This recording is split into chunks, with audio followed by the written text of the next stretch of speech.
Hello and welcome to another updated look at the Ouya.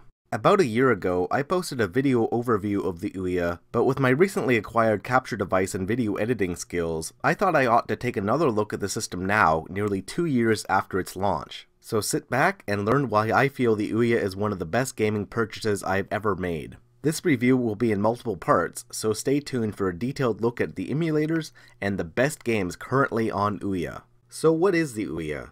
First of all, the Ouya is this little box right here. It is what is called a microconsole. A microconsole is essentially an Android-based device, the same thing that powers portable devices such as cell phones and tablets, except that a microconsole plugs directly into a TV and uses a standard gamepad to play games and run apps. Not being touchscreen based, the controller on the Ouya fundamentally changes the kind of gaming experience you get from cell phone and tablet based games. In my view, this is for the better. I have nothing against touchscreen mobile games, it's just that touch controls only work for a small set of games, whereas a controller is a much more universal tool. Ouya is priced at $99 and is powered by a Tegra 3 1.7 GHz quad-core processor running with 1 GB internal RAM and 8 GB internal storage. Considering the operating system is also Android 4.1 Jelly Bean, these specs obviously won't blow you away, but the Ouya isn't intended to be a powerhouse. It's intended to be an affordable, versatile gaming console, and that's exactly what it is. So now let's take a look at the console itself. The Ouya is a very small console, roughly the size of a Rubik's Cube. Its casing is aluminum, which is both stylistic and serves a practical purpose of acting as a heatsink for a device this small. On the top is the power and sleep button. Pressing it puts the Ouya into a low power sleep mode, and pressing and holding it for about 5 seconds turns the Ouya off completely. On the bottom of the console is where you'll find the fan vents. The fan of the Ouya is rather quiet and only runs when the Ouya is being taxed. There's nothing on its sides.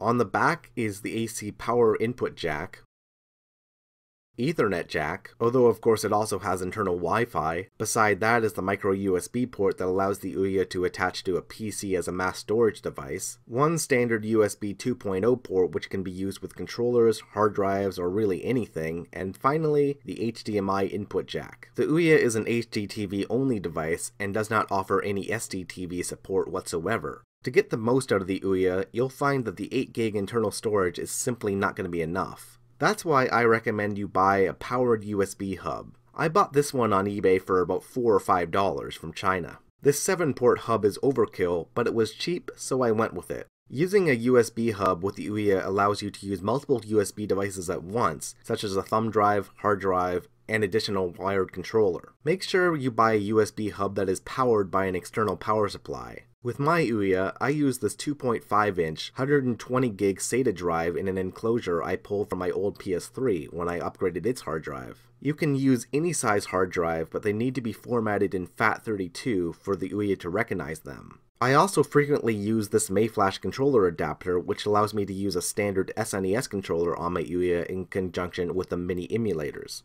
For almost all the emulators on the Ouya, the SNES controller is the perfect choice. I'll talk about that more in part 2. You simply connect the controller into the adapter into the USB hub, and then the USB hub into the Ouya, and then plug in the power.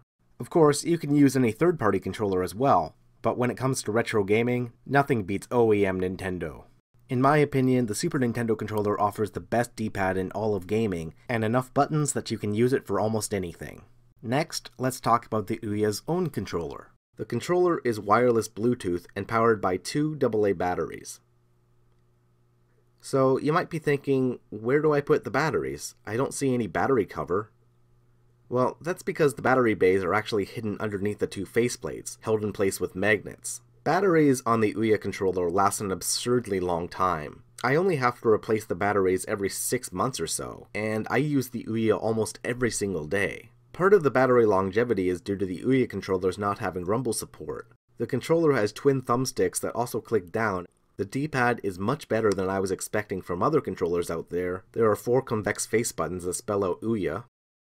It's got a touchpad which brings out a mouse cursor which you can double tap and act as a click. On the top of the controller are 2 bumper buttons and 2 triggers, much like the Xbox 360 and PS3 designs, but these shoulder triggers are not very good. Finally, it has a power button to turn on the controller that also acts as the menu button. Double tapping the menu button is how you get out of applications. My biggest criticism of the Ouya controller is that there's no power switch to turn it off. The only way to do this is to take off one of the faceplates and manually disconnect the battery. Should there ever be an Ouya 2? This is a design oversight I hope they will fix. I just wish the controller had an on-off switch. Overall, there's a lot to like about the Ouya controller, but even if you don't, for almost all games and applications on Ouya, you can simply elect to use a different controller, as the Ouya natively supports wired Xbox 360 and PS3 controllers, and the PS3 controller can even be paired wirelessly with the Ouya. As the Ouya accepts common USB, you can use virtually any controller ever made with the Ouya. So next, let's fire up the Ouya and take a look at its interface and show you how it works. So, jump cut.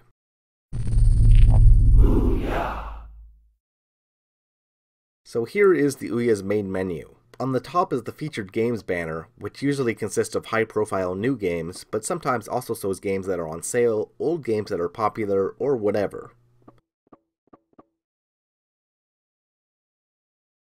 So let's take a look at one of these for an example. Most Ouya games are completely free, but among the ones that aren't, most again offer a free demo of some sort called free download next to the paid version. Most games have a video preview of the game and a few screenshots.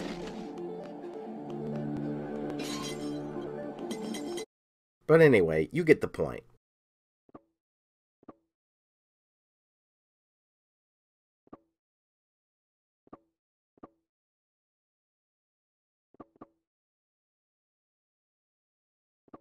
Moving on, the next option is Play. Play is where all your downloaded games and apps are stored. For now, let's skip this and check out Discover. Discover is the Ouya's game store. Think of it like Google Play, PlayStation Network, or Xbox Live. This is where all official Ouya games are found. There are plenty of self-explanatory categories here, including the featured games list, new releases, sales and bundles, genres, and more.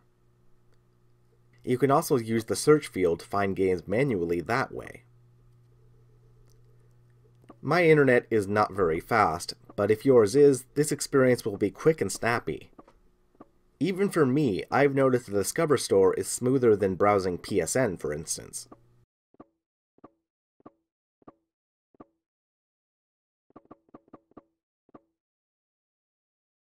Next, let's check out Make. During the Ouya's Kickstarter campaign, one of the touted features of the Ouya was that the commercial version of the product is also an open source dev kit, allowing programmers to make and test games directly on the Ouya without any need to buy expensive custom hardware or pay pricey licensing fees. Here you can find Ouya game development tools and even beginner level tutorials, and a space where you can populate your own alpha and beta builds. Software houses all sideloaded apps. Sideloaded means Android APK files that the Ouya can theoretically run but are not found in the Discover store. As the Ouya is open source, there are plenty of hacks where you can get things like the Google Play Store up and running, but my experience with these has been mixed. Some non-Ouya apps work perfectly on the Ouya, while others don't work at all. My experience is rather limited, so I can't really answer any specific questions on which sideloaded apps work on Ouya and which ones don't. There's also a new feature called Upload, which allows you to put an APK file directly from the internet onto the Ouya without involving a computer. Finally, Manage is where the Ouya's system options are stored. Here you can modify your account, pair additional Ouya controllers, configure your network settings, check for updates, view past update notifications, and edit system settings like application storage, Wi-Fi settings, and so on. So now, let's check out Play. Combined with the games I have on the Ouya and my external hard drive, my Play field is populated with a ton of games. In the current firmware, the top section is recent games. These are where you can find the last games you played, downloaded, or updated. The check mark shows that you've downloaded the game and installed it correctly, and the box icon shows it was downloaded to an external hard drive. Below that is your favorite games list. You can populate here with all your favorites, or as I've done, emulators and applications separate from games. On the bottom you'll find filters for purchase games, recent downloads, and A through Z. A through Z is probably what you're going to be using most often, as it's the best way to sort games on Ouya. As I said before, I have an absolute ton of games here. So many in fact that when I scroll through them all extremely quickly, it takes the Ouya about a second or so to catch up, although this might just be due to my slow internet.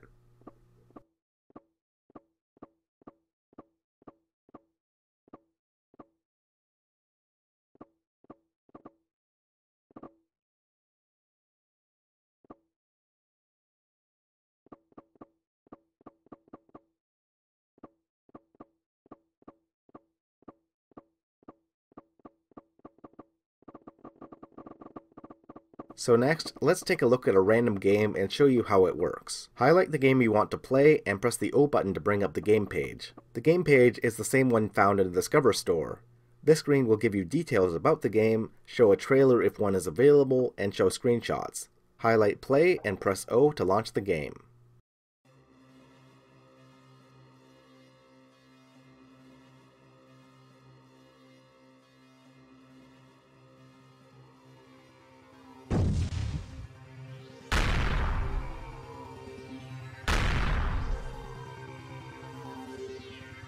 To exit a game, double tap the menu button and then select Exit Game and confirm.